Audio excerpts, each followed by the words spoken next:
Most journeys start in one place, the beginning, but some journeys, like the journey to Alaska, they're just too big to start in the beginning. They instead start in a place in our heart, in our soul, in our dreams. Such was the case with our dream of traveling to Alaska. Ask any person with an RV and most will tell you their biggest bucket list destination, Alaska. Why? Because of the scenery? Because of the wildlife? The new and old friends? The challenge? What we found, it was all of the above and then some.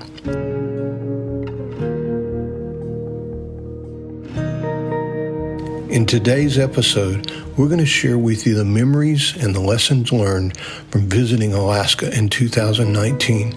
It's forever going to be a part of our heart. Thanks for being here with us. Hi, we're Owen, Lynn, and Maggie from Van Trekking Lifestyle. And if you're here, you're probably one of our subscribers or you're interested in going to Alaska. Either way, we're really glad you're here and we'll get on with this video. Our journey to Alaska started last year when Lynn made this announcement. We're taking our Travato to Alaska. We are. We're so excited too. So this is a different type of video for us, so we'll start out by just mentioning a few of our favorites about going to Alaska. So normally when we travel alone. But you'd be surprised. We were gone for 4 months. I bet we only camped by ourselves one of those 4 months, didn't we? Right. And it was awesome. It was so awesome meeting so many new friends. Yeah, we'd been following Jim and Cynthia of Wings and Wheels Alaska in preparation for going, and we knew we were going to try to meet up with them, but we had no idea we were going to spend so much time with them, did we? No, and they were so inspirational and showing us around their wonderful state. We were friends with Nick Ryby before we left to go because he's the one that runs the Travato base camp, and since we have a Travato, we've talked to him several times. We met him in Whitehorse as we went up, and he went on up to the Dempster Highway, and then when we made it to Whitehorse, Nick joined us there, and we traveled around for several weeks together. Maybe even months. It was a long time. Once when we were in Valdez, we bumped into Jim and Rhonda Conkey of Washington State. We seemed to bump into them a lot, and near the end, we just forgot about bumping into them, and we just stuck together as we experienced things. That was really the coolest part about it, actually, wasn't it? It was, and it's kind of weird when you start on your Alaska trip and you meet people, you seem to meet them all along the way, and we love the people that we did bump into and travel with. So if you know us, and you know Lynn, you know that she loves to hike. We had really high expectations when we went to Alaska about the hikes that we were going to get to experience, and did they disappoint you? No. We went on a lot of hikes, but I think our favorite one was the one in Valdez. It was such a payoff right beside of the cliff, and then right at a waterfall and a little stream coming off of a glacier. Scared to death because we'd seen so much bear poop, and it was a pretty long hike and an extreme elevation gain. Yeah, and I think it was just the surprise at the end that we had no idea that we were going to walk up on the waterfall. I think that was just walking along the trail, and then boom, right in the open there was one of the most beautiful things we'd seen. Yeah. Another favorite of mine was the McCarthy. Walking to the little town in McCarthy. It wasn't really a hike. You walk across the bridge right over the river, and then you literally walk into town. And Maggie loved it there because they have a rule that no dog can be on a leash in McCarthy. So that was really cool, wasn't it? It was really cool walking around there and that was experiencing that. One that we did when we came back through and we'd already exited from Alaska, Crater Lake. We walked up with Jim and Rhonda. That was awesome. That was an awesome one. That was her birthday, and that's what she wanted to do, and we tagged along. We were really glad that we did, but wow, that was beautiful when we saw that too. One of the other things that we loved about this trip was all the wildlife that we got to experience. Grizzly bears and moose and fox and caribou and coyotes. And the list goes on and on. It seems like every time we'd turn a corner, we'd find a little pond or something, that there would be a big moose out in the middle of it, nibbling on the grass at the bottom of the pond. In your mind's eye, you probably think if you go to Alaska, you're going to see more wildlife than you do here in the lower 48, and you really build it up. And sometimes you can be disappointed, but that wasn't the case at all. We were not disappointed at all in not at all. wildlife. Yeah. That was one of our best experiences of the whole trip.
The memories that we've taken away from going to Alaska are there's just too many for us to share with you. But there are a few that mean the most to us. That doesn't mean they're going to mean the most to you if you get to go.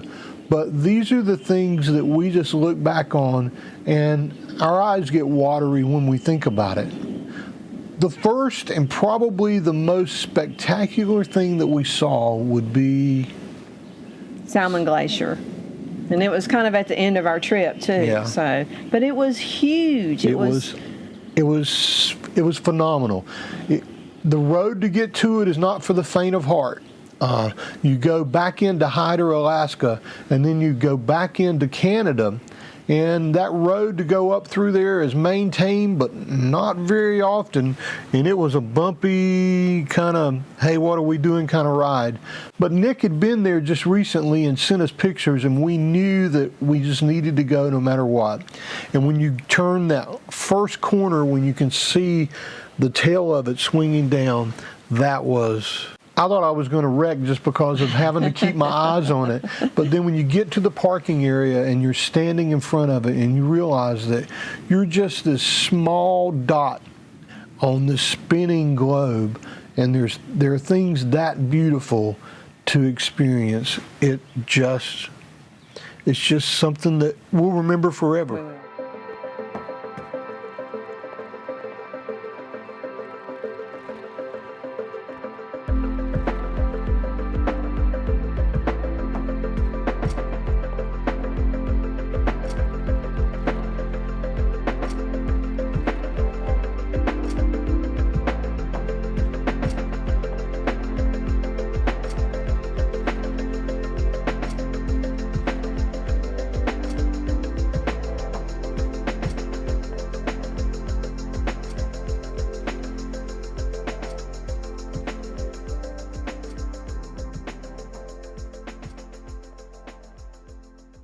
And I gave Lynn a great big picture for Christmas of us standing in front of it.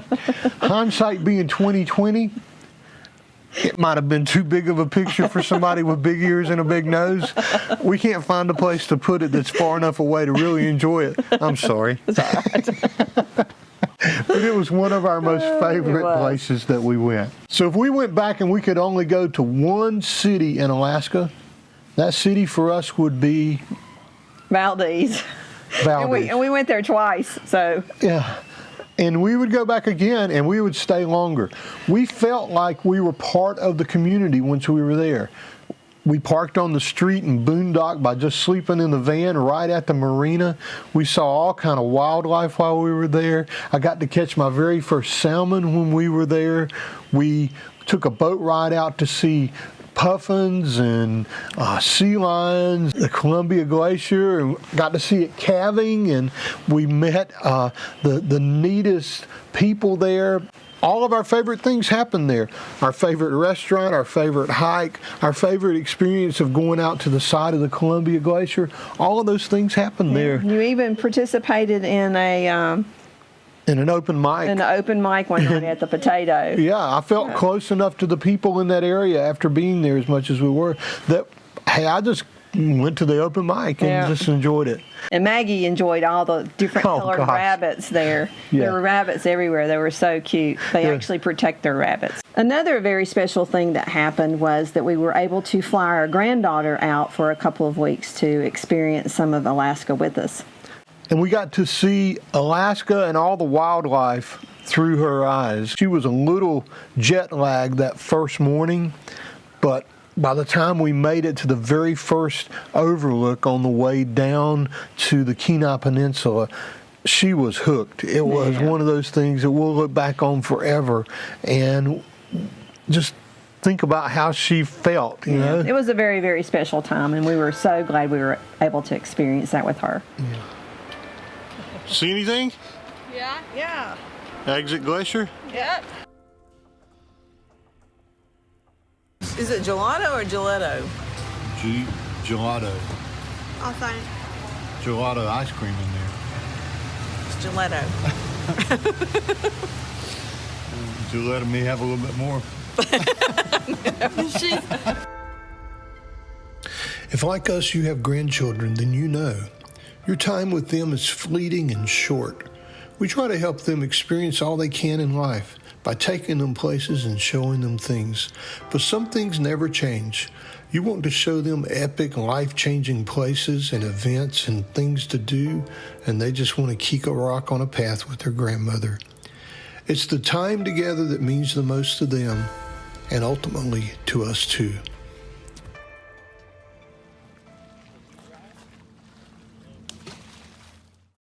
So if you think about all the bucket list things that you want to see in your lifetime, for us, seeing the Northern Lights was something we knew we wanted to see, but we were pretty certain that it was going to be really iffy that we would get to experience them. So we were with Jim and Rhonda, and we'd gone out on the hike for her birthday. And that night, it looked like there was a really good chance that the Northern Lights would show and do a little dance. So we all went out at midnight in pitch darkness right beside of the river, and wow. Yeah, it was pretty spectacular.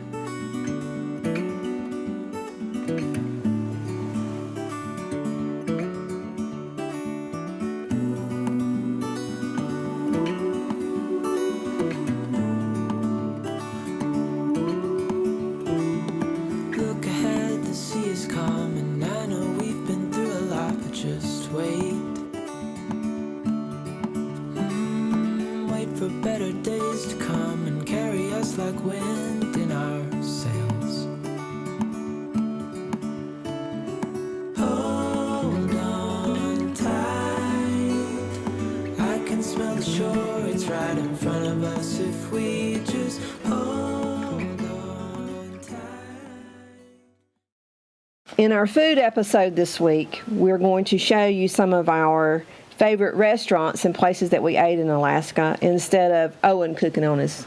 I get a break. Yeah, he gets a break.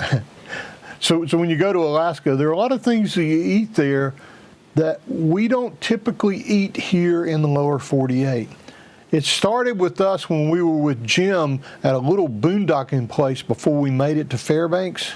And Lynn made pasta, and Jim's contribution to the dinner was reindeer sausage. And it's really good.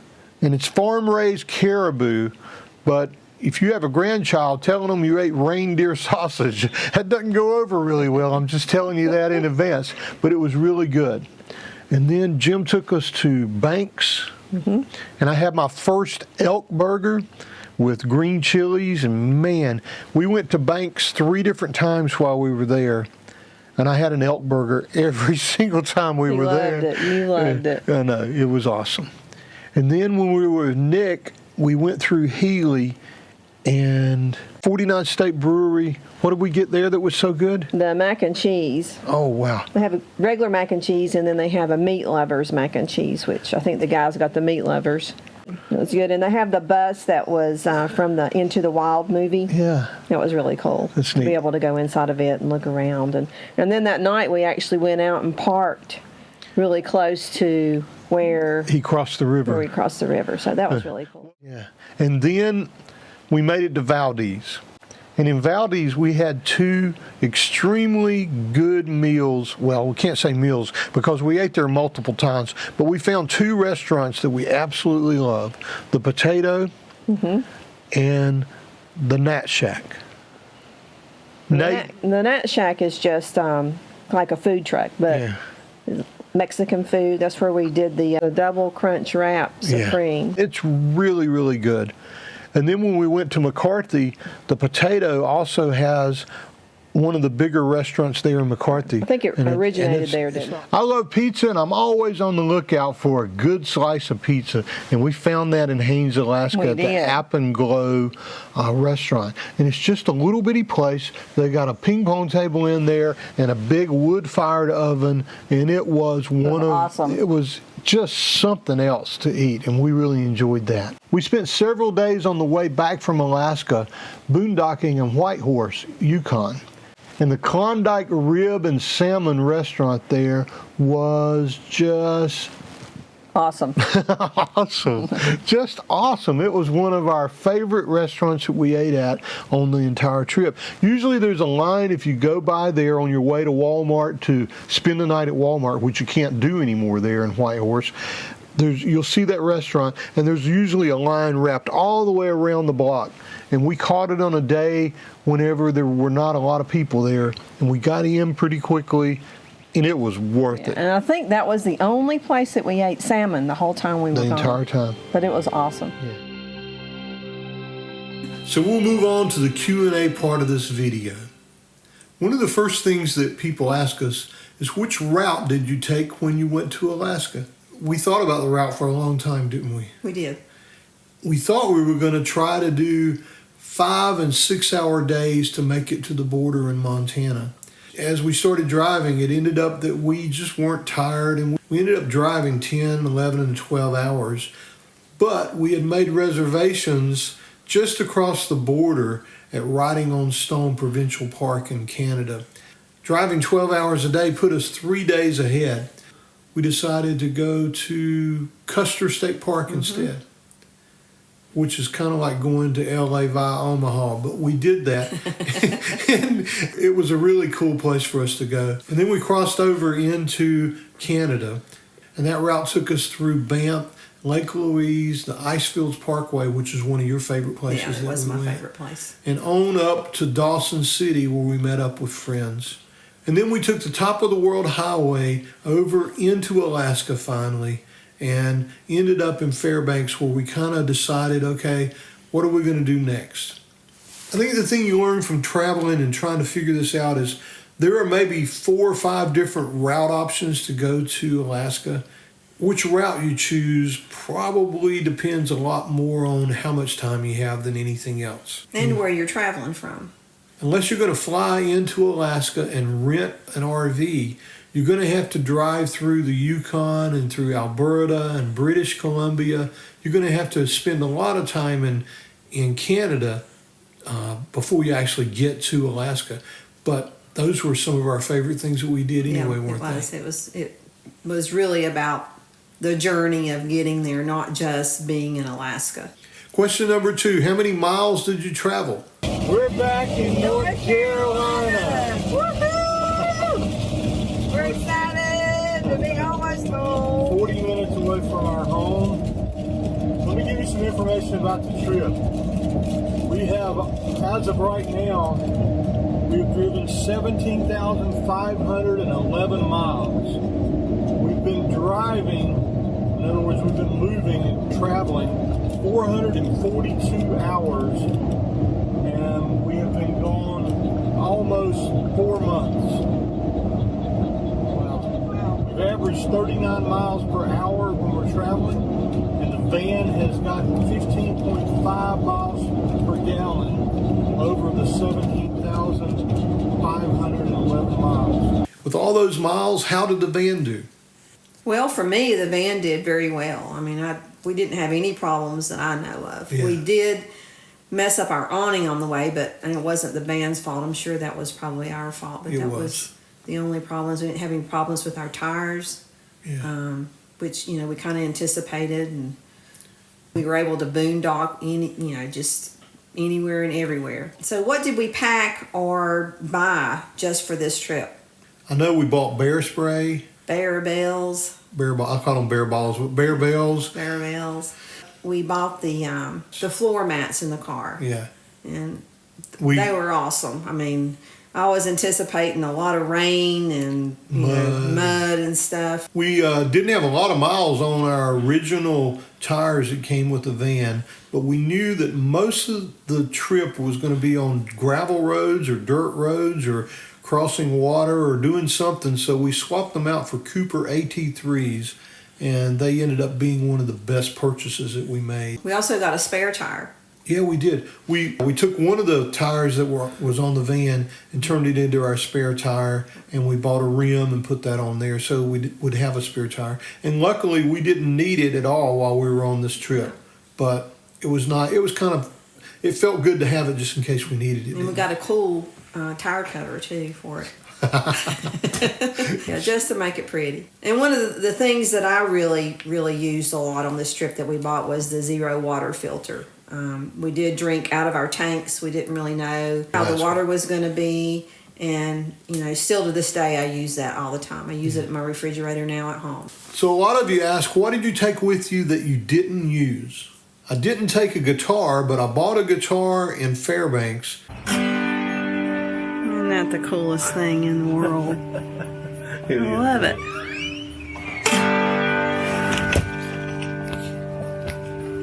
It's in tune too. Each one line or two. Baby, I'm fine. How about you? And I maybe used it 4 or 5 times. That's probably not enough use to warrant the amount of space it takes up. But that would be one thing. I bought a little toaster oven to take on this trip too, because I thought since we didn't have the microwave, it would be a good way to bake items or warm stuff up. So we used it to start out with. We used it for probably a month, and then I don't know, we changed the way we cooked or what we did, but we ended up having to move it every single time that we drove because it made noise, it rattled and stuff. So we ended up putting it under the bed and not really using it that much after that. But I still take it to this day because I use it a lot in my own kitchen at home. Yeah. And I don't really know why I don't use it in the van. We just eat differently and prepare we food eat differently. We took the room. It was a different room than the clamshell room that we have now, and it takes a little bit more time to set up, and it had a few holes in it. It wasn't as bug-free as we would like for it to be. I can only remember 2 times that we set the room up. But I think that was because we were anticipating there being a lot of mosquitoes, and we really didn't have that happen. It was, we were other than going to Prudhoe Bay and out the Dalton Highway. And also the way we camped. We boondocked a lot. We didn't really stay in one place very much. We traveled around, and we, slept on the side of the road or the side of the So when you're street. sleeping, parking in a parking place in a marina in Valdez, they're going to know you're you're stealth camping if you open up your room out there in front of the van. So we did a lot of that So too. I think that was the main reason, two of the main reasons we didn't use it as much. Another question we get quite a bit is, what didn't you take that you wished you had? Bicycles. We thought, Healy, not going to be able to ride them places, not sure we would have a place that we could really utilize them. But I got to tell you, all the little state campgrounds and all the little national forest parks we stayed in, and places like Valdez and McCarthy, and where bicycles would have been just an awesome addition to have in the van. But we couldn't take the bikes and the spare tire, so we chose to take the spare tire. That probably was still a good choice, but we missed having our bikes there. So if you're thinking about that and you're on the fence as to whether you should take bikes, Lynn and I would say you definitely need to take bikes. You'll find a place to ride the bikes for sure. And the other number one thing is our water toys, a kayak or paddle boards. There was so much water in Alaska and so many different places to get on the water. I definitely highly recommend. And if we go back, we will definitely figure out a way to take some water toys to enjoy the water there. People also ask us about not making any reservations while we're in Alaska. So how do you think that worked out? I think if you're going to not make any reservations, Alaska is a really good place to do that. We go out west and there's so many places to stay in national forest and the BLM land there, and you get used to that. But in Alaska, man, there's just, if you can't find a place to boondock in Alaska, you're just not looking hard enough. Right. And we used several apps to help us. We did. In trying to find those places. And Jim was a big help too. Is when we followed him around and stuff, he found a lot of awesome places, or knew of a lot of awesome places to stay. And we found several national park campgrounds and national forest campgrounds and state campgrounds that were just fantastic. And many of those were first come, first serve. And so you couldn't even make reservations anyway. And also, we really didn't have any trouble. I mean, we boondocked a lot, and, we were kind of set up with that with the van. And we really didn't have any problem whatsoever getting water or emptying our tanks. There were always places to do that. So, some were free, some cost $10, some were free if you bought gas. Many of you have asked us, how long is long enough to go to Alaska? And I think we've kind of come to the conclusion that you could go there and really book to get there and spend 3 weeks and book to get back, and maybe take 4 to 5 weeks and feel like you've at least experienced it. 3 months was not long enough for us. We wish we could have stayed longer, but it was already starting to snow on some of the higher peaks as we were going to have to come back. So we had to book out of there. Maybe a lifetime's not long enough either, like Jim and Cynthia who live there. There's something to do all the time, and it is a magical place. So did we worry about safety?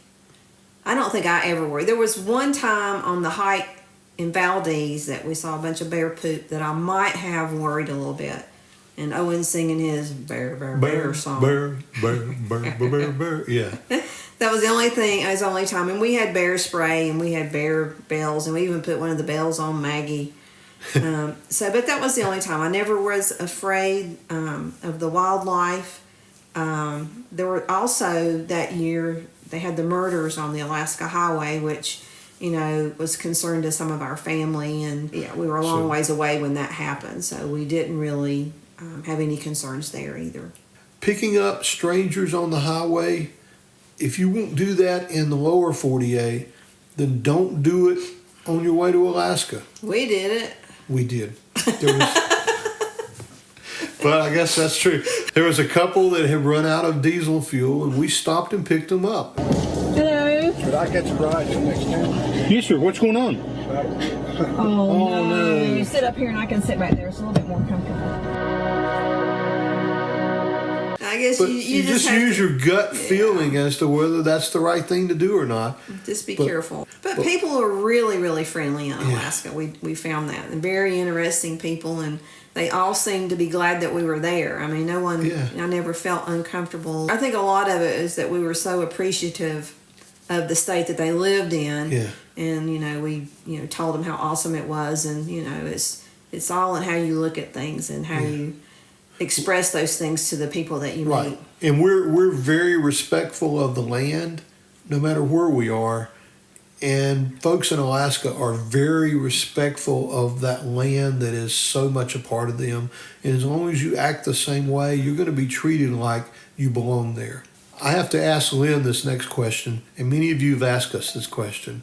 Will we go back?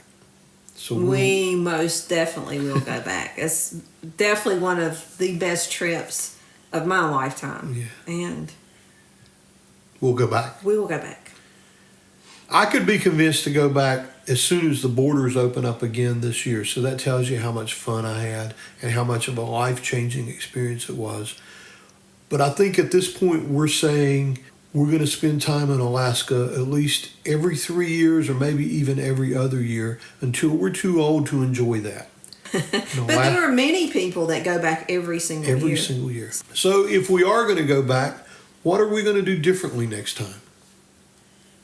Well, I think one of the things that we kind of regretted not spending enough time in the Kenai Peninsula. Right. I think I agree. we kind of just drove down there with our granddaughter and kind of just drove back. So I think exploring more of that area would be definitely top on the list. We chose to continue all the way up to Alcan to Dawson City, and then from Dawson City took the top of the world highway over to Tok. And that's a longer route. And when we go back, I'm not sure we'll do that. If it's your first time and only time you've been there, I wouldn't not go there. I think that's part of the experience is actually seeing all those places. Just like Denali. I'm not sure that we would go back to Denali because we've already been there. But if I've never been there, I would definitely want to go I think so too. Well, that about does it for telling you guys how we enjoyed Alaska and trying to share some of the things we learned with you. We appreciate you being part of our journey all the time. This was definitely our biggest journey, wasn't it? It was. And we'll end this video with some of the most memorable scenery of wildlife and other things that we saw on this trip. And as always, we wish you happy tales. May your dreams come true. When we wake, hear the birds and see the sun. Side by side our fears are done. Oh, the good times just begun.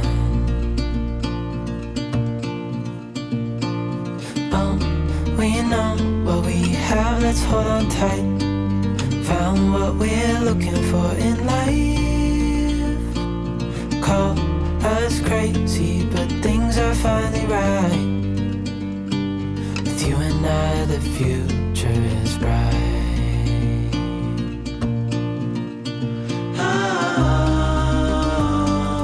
You and I, we got it. We don't need no more. Even in the hard times, you and I can weather any storm. Before sleep, hear the crickets, see the moon. Side by side and through. No limit to what we can do.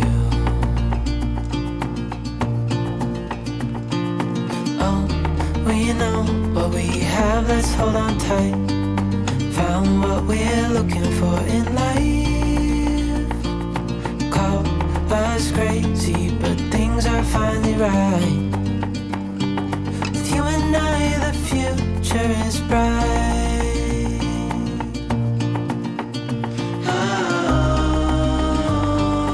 You and I, we got it. We don't need no more. Even in the hard times, you and I can weather any storm. Ooh.